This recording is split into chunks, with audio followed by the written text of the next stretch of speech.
So what I'll talk about is the importance of Ohio's Early Childhood Comprehensive Assessment System, which includes the Early Learning Assessment, or the ELA, and the Kindergarten Readiness Assessment Revised, or the KRAR.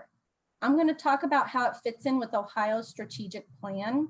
And then Ed and Carissa will show you some of the features in the K-Ready system. Then we'll come back and we'll talk about using the data to make decisions regarding instruction.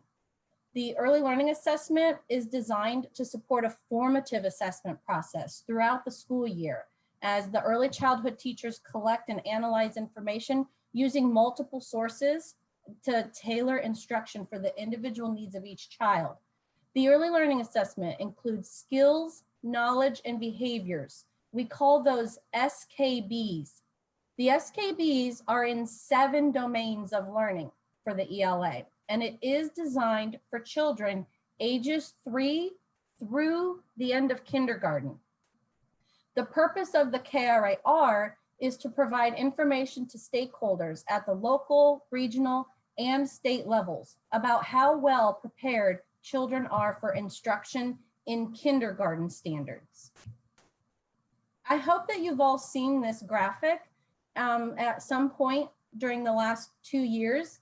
This graphic represents Ohio's strategic plan for education, Each Child, Our Future. Specifically, the early childhood assessments connect to Strategy 5, which is assessments gauge all learning domains. The ELA and the KRAR focus on the whole child. The early learning and development standards are the basis for understanding where children are developmentally as they move into kindergarten. This fall, as you are supporting your teachers, consider how important it is to know where your students are in each domain.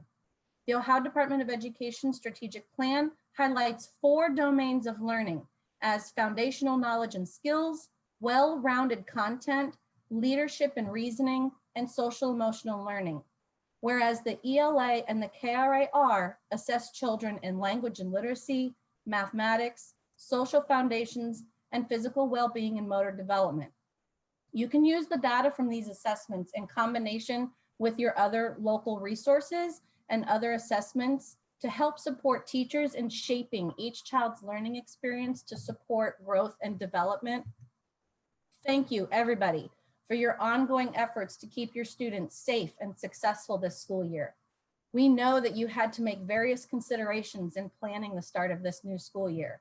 The reset and restart guidance was driven by principles around caring for students and adults, prioritizing student learning, ensuring effective teaching, and operating efficiently, effectively, and responsibly.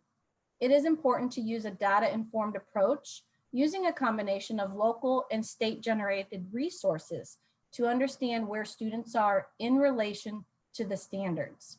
So I'm going to pass it back to Ed, and then we'll come back and we'll take a look at the data and go through some analysis.